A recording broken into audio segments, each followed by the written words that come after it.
Hey guys, Dr. Tobisch here again with Whitefish Chiropractic. In this short video, I'm going to talk a little bit about a different form of piriformis syndrome known as long piriformis syndrome. In the last video on piriformis syndrome, I talked about short piriformis syndrome, a situation where we have excessive tension and shortening of the piriformis muscle, and with the sciatic nerve living right beneath it, if that muscle becomes short and tight, it leads to compression and irritation of the underlying nerve. Now, with long piriformis syndrome, we don't have any problems with tension or shortening of the piriformis muscle. We have more of a motor pattern problem or poor ability to recruit the muscles around the hip in a balanced and even way. So if somebody's dealing with this long piriformis syndrome, if we were going to watch them do some squats or dip down to jump up in the air, we would likely see their knees cave in. This is due to that poor ability to recruit the muscles around the hip in a balanced way. Those muscles control the positioning and the alignment of the knee. So as these people are going through the activities in life and their knees are constantly just traveling inward a little bit too far,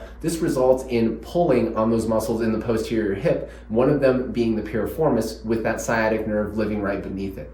So next up, I'm going to show you some tests to see the difference between long and short piriformis syndrome. And after that, I'll give you some ideas on some things that you can do in terms of rehab from home so you can start fixing this problem.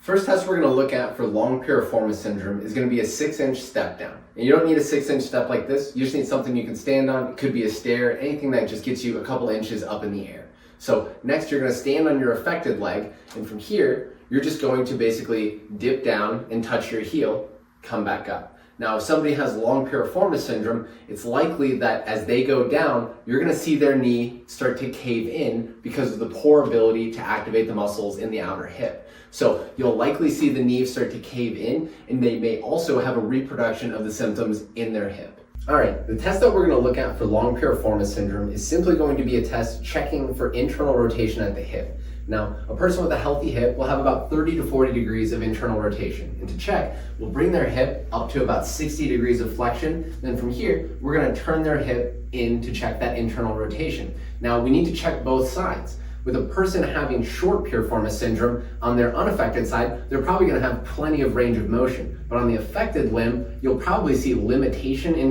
internal rotation, and it may even reproduce the symptoms that they feel in their hip. Now, a person with long piriformis syndrome is going to exhibit decent range of motion on both sides, on their affected and their unaffected leg. So if you go to check their affected leg and they have plenty of internal rotation like she does, we combine that knowledge with the result that we get from our 6-inch step down, and that'll tell us that they're dealing with long piriformis syndrome.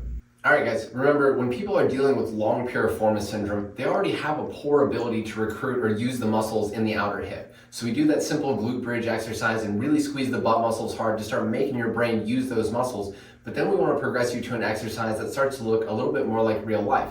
So this exercise is just going to be a 3-point tap. You'll get your resistance band, put it around your ankles. So from here, you'll be standing on your affected leg, and you're going to get down into a slightly athletic stance, a little bit of a bend in the hip and bend in the knee. From here, we're going to work really hard at not letting your knee cave in. So keep your knee tracking between your big toe and your little toe. So from here, get into your position. You're just going to tap to the side, come back. Tap out and back, come back. What we don't want to do is actually transfer our weight and take that step. We want to just keep this leg in a good stable position. Tap to the side, come back, tap back, come back. Shoot for 8 to 10 reps in each direction. First exercise we're going to look at is going to be a simple glute bridge exercise. Now, you don't need a resistance band, but if you have one, it could be helpful. So if you have your resistance band, go ahead and slip it up right about your knees. Then you're going to lay on your back.